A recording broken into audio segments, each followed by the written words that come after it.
ఎన్టీఆర్ డ్రైవ్‌కి సంబంధించి ఒక అప్డేట్ అందుతుంది. డ్రాగన్ లుక్ రివీల్ అయిపోయింది అనేది ఇంకొక డిస్కషన్ నడుస్తోంది. బెంగుళూరు టూర్ మొత్తం కూడా రకరకాల సెగ్మెంటుల్లో డిస్కషన్ పాయింట్గా మారింది. 2009 ఎలక్షన్ క్యాంపెయిన్లో జరిగినటువంటి రోడ్డు యాక్సిడెంట్ నాకు చాలా విషయాలు నేర్పించింది. ఈ గెటప్లో ఆ సెట్స్లో డ్రాగన్ సినిమా ఎలా ఉండబోతోంది, ఆ సినిమా ఒక క్యూరియస్ ప్రాజెక్ట్గా అయితే ఉంది. భరద్వాజ గారు, మనకి ఎన్టీఆర్ డ్రైవ్‌కి సంబంధించి ఒక అప్డేట్ అందుతుంది. ఏవో 3 పెద్ద సెట్‌లేసారు ఆర్ఎఫ్‌సీలో 40 రోజుల షూటింగ్ అని ఒకటి. అవును, అంటే ఈ చర్చ ఒకటి జరుగుతోంది. ఆ! అయితే డ్రాగన్ లుక్ రివీల్ అయిపోయింది అనేది ఇంకొక డిస్కషన్ నడుస్తోంది. ఓహో! నిన్న ఎన్టీఆర్ ఎన్టీఆర్ అది బెంగళూరులో కిమ్స్ ఇనాగ్రేషన్కి వెళ్ళాడు అతను. అవును. ఈ వెళ్ళిన సందర్భంగా గెటప్ రివీల్ అయిపోయింది సినిమాకి సంబంధించి. హ్మ్. ఇప్పుడు అక్కడి నుంచి షూట్కి వస్తున్నాడు అతను. హ్మ్. షూట్కి వస్తున్నాడు. ఈ సెట్స్, మీరు చెప్పినటువంటి హడావిడి, ఆర్ఎఫ్సిలో జరుగుతున్నటువంటి వ్యవహారాలు, దీనికి సంబంధించినటువంటి వార్తలు ఆల్రెడీ నడుస్తున్నాయి బయట. హ్మ్. నడుస్తున్నటువంటి టైంలో ఈ గెటప్ రివీల్ అయింది అనేది ఒక చర్చ. దాంతోపాటు రకరకాల చర్చలు జరుగుతున్నాయి. అంటే బెంగళూరు టూర్ మొత్తం కూడా రకరకాల సెగ్మెంటుల్లో డిస్కషన్ పాయింట్గా మారింది. హ్మ్. ఒకటేమో పొలిటికల్ ఏరియాలో ఒక డిస్కషన్ రేపింది. హ్మ్. అంటే అభిమానుల నుంచి వచ్చినటువంటి సందర్భం అది. హ్మ్. అంటే ఆయన వేదిక మీదకి వెళ్ళినప్పుడు, మాట్లాడటానికి లేచినప్పుడు ప్రతి సందర్భంలోనూ హ్మ్. ఒక నినాదం హోరెత్తించటం అనేది జరిగింది అక్కడ. అంటే పాలిటిక్స్‌లోకి రావాలి సీఎం, సీఎం అనే డైలాగు. హ్మ్. మనం ఆ మధ్య వరకు పవన్ కళ్యాణ్‌కి చూసేవాళ్ళం. అలా రాజకీయాలతో ప్రయాణిస్తున్నటువంటి వాళ్ళ గురించి అటువంటి నినాదాలు ఇవ్వటము, ఆ గొడవ వేరు. హ్మ్. కానీ ఇక్కడ పరిస్థితి కాదు. ఆయన రాజకీయాల్లో లేడు. ఆయన స్పష్టంగా 2009 ఎలక్షన్ సందర్భంగా ఎన్నికల ప్రచారంలో పాల్గొన్నాడు ఒక పార్టీని తరఫున. అంతవరకే. అది కూడా మెన్షన్ చేశాడు నిన్న అక్కడ. అది కూడా మెన్షన్ చేసి చాలా విషయాలు నాకు అర్థం చేయించింది. 2009 ఎలక్షన్ క్యాంపెయిన్లో జరిగినటువంటి రోడ్డు యాక్సిడెంట్ నాకు చాలా విషయాలు నేర్పించింది అని కూడా ప్రస్తావించాడు అక్కడ. ప్రస్తావించి అభిమానులు చేస్తున్నటువంటి గొడవ మీద ఆయన కొంచెం ఇబ్బంది పడటం మాత్రమే కాదు, ఇలా గోల చేయటం సబబు కాదు అని కూడా చెప్పాడు. హ్మ్. అంటే సందర్భం లేకుండా మీరెందుకు ఇలాంటి నినాదాలు ఇచ్చి లేనిపోని వివాదాలను రేపే ప్రయత్నం చేస్తున్నారో నాకు అర్థం కావట్లేదు హ్మ్. అన్నట్టుగా ఆయన ప్రసంగంలో ఆ విషయం ప్రస్తావించాడు. అదొక పొలిటికల్ ఏరియాలో జరుగుతున్నటువంటి వ్యవహారం. హ్మ్. ఇదే సందర్భంలో మహిళా దినోత్సవానికి సంబంధించినటువంటి ప్రస్తావన కూడా వచ్చింది అక్కడ. అవును. మహిళా దినోత్సవానికి సంబంధించి ఆయన మాట్లాడుతూ, ఆడవాళ్ళను గౌరవించే పద్ధతిలో నేను నా పిల్లల్ని పెంచుతున్నాను. అలా వాళ్ళకి రెగ్యులర్‌గా దానికి సంబంధించినటువంటి అంశాలను నేర్పుతూ, ట్రైన్ చేస్తూ, ఎలా చూడాలి, ఎలా అర్థం చేసుకోవాలి, వాళ్ళ పట్ల ఎలా వ్యవహరించాలి అనే దానికి సంబంధించి బయట జరుగుతున్నటువంటి అనేక విషయాలకు సంబంధించి ఎక్కడ పెడదారి పడుతోంది దాకా నేను నా పిల్లలతో రెగ్యులర్‌గా డిస్కస్ చేస్తాను.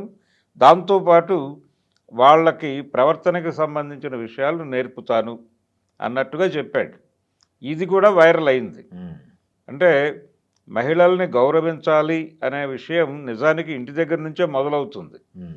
ఎలా మొదలవుతుందంటే వీళ్ళు కూర్చోబెట్టి చెప్పడం ద్వారా కాదు, వీళ్ళ బిహేవియర్ ద్వారా వాళ్ళకి అర్థమవుతుంది. అంటే వీళ్ళు ఆడవాళ్ళతో ఎలా వ్యవహరిస్తున్నారు తండ్రి అనేది పిల్లలు చూస్తూ నేర్చుకుంటారు. ఈ నేర్చుకోవటం అనేది వీళ్ళ ప్రవర్తన ప్రాపర్‌గా ఉంటే ఆటోమేటిక్‌గానే ఆ విలువలు క్యారీ ఫార్వర్డ్ అవుతాయి. దాంతో పాటు నేను ప్రత్యేకంగా వాళ్ళని కూర్చోబెట్టి చెబుతున్నాను అని ప్రస్తావించటం, అది వేదిక మీద ప్రస్తావించటం అనేది ఒక అభినందించాల్సినటువంటి అంశం అని చెప్పి అనసూయ గారు, ఓకే. ఓకే. ఆవిడ హ్మ్. హ్మ్. వచ్చారు. హ్మ్. వచ్చి ఆవిడ అభినందించారు ఇప్పుడు ఎన్టీఆర్‌ని. అభినందిస్తూ ఒక పెద్ద హీరో పర్టిక్యులర్‌గా ఈ విషయం మాట్లాడటం, మహిళల పట్ల గౌరవంతో వ్యవహరించాల్సినటువంటి అవసరం ఉంది అనేది పిల్లలకి అర్థం చేయించటం, హ్మ్. దానికోసం ప్రత్యేకంగా శ్రద్ధ పెడుతున్నాను అని ఒక పెద్ద హీరో వేదిక మీద మాట్లాడటం అనేది ఒక పాజిటివ్ అంశంగా చూస్తున్నాను నేను అనేది అంటే చాలా సందర్భాల్లో ఏం జరుగుతుందంటే తల్లులు కూడా తెలియకుండానే పిల్లల్లో ఒక ఇది నాటుతారు. ఉమ్, ఎలా నాటుతారంటే ఆఫ్టర్ ఆల్ గర్ల్ అనేస్తారు. అంటే సైకిల్ నేర్పించడానికి మగపిల్లల్ని పార్కుకి తీసుకెళ్ళిన తల్లులు కూడా ఆఫ్టర్ ఆల్ గర్ల్ తొక్కుతోంది నువ్వేంటి ఇబ్బంది పడుతున్నావు అనేస్తారు వీళ్ళు కంపారిటివ్ తీసుకొచ్చి. ఉమ్, అలాగే స్టడీస్లో కూడా ఏంటి మీ క్లాస్లో ఈసారి ఒక after all girl first rank వచ్చింది నువ్వెందుకు కొట్టలేకపోతున్నావు అనేస్తారు. అనటం ద్వారా వాళ్ళల్లో ఒక వివక్షకి సంబంధించినటువంటి ఒక బీజం పడుతుంది. ఉమ్, అంటే మేం గొప్పవాళ్ళం వాళ్ళు తక్కువ అనేటువంటి ఒక భావజాలం మొదలవుతుంది. కాబట్టి అక్కడి నుంచి కేర్ తీసుకొని మనం మాట్లాడే మాటలు మన బిహేవియర్ వీటన్నిటి నుంచి వాళ్ళు గ్రాస్ప్ చేసేస్తూ ఉంటారు. కాబట్టి కూర్చోబెట్టుకొని చెప్పడం ఒకటే కాదు వీళ్ళ ప్రవర్తన నుంచి కూడా ఏం చేస్తున్నారు ఉమ్, ఏం నేర్పిస్తున్నారు ఆచరణాత్మకంగా అనేది కూడా ఉంటుంది. ఓకే. కాబట్టి మొత్తం మీద ఆయన అయితే ఒక పాజిటివ్ నోట్లో మాట్లాడాడు. ఉమ్, అది చాలామందికి నచ్చింది. అది అనసూయ గారికి కూడా నచ్చి ఆవిడ కూడా రియాక్ట్ అయ్యారు. ఉమ్, ఆ రియాక్ట్ అవ్వటం అనేది కూడా బయట చర్చనీయాంశంగా మారింది. ఇలా పొలిటికల్ ఏరియాలో అభిమానుల నుంచి వచ్చినటువంటి గొడవ దాన్ని ఆయన అడ్రస్ చేసినటువంటి తీరు, దాంతో పాటు ఈ మహిళా దినోత్సవానికి సంబంధించి ఇచ్చినటువంటి ప్రకటన, దీంతో పాటు అభిమానుల నుంచి ఆయన గెటప్ రివీల్ చేసేసాడు అనేది ఒక గొడవ. వీటన్నిటితో పాటు ఈ గెటప్లో ఆ సెట్స్లో డ్రాగన్ సినిమా ఎలా ఉండబోతోంది అనే దానికి సంబంధించినటువంటి ఒక చర్చ.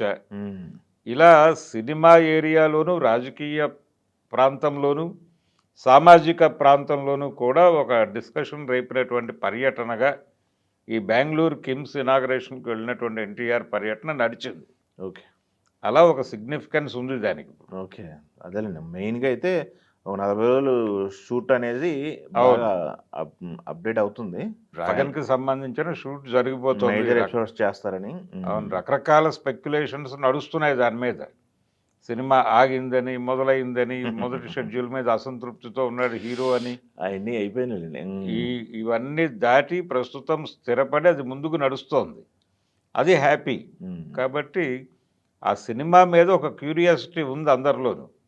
అది కూడా అందరికీ తెలిసిన విషయమే. వార్ 2 నిరుత్సాహపరచటం తాలూకా ఆ వాక్యూమ్ వలన ఇప్పుడు ఈ సినిమా మీద విపరీతమైన ఎక్స్పెక్టేషన్స్ ఉన్నాయి జనాలకి. ఈ ఎక్స్పెక్టేషన్స్ రీచ్ అవుతూ మ్యాచ్ చేస్తూ ముందుకెళ్లాల్సిన బాధ్యత ఉంది ప్రశాంత్ నీల్ మీద. అవును. రిషబ్ శెట్టి కూడా ఈ సినిమా గురించి మాట్లాడాడు మొన్న. అవును.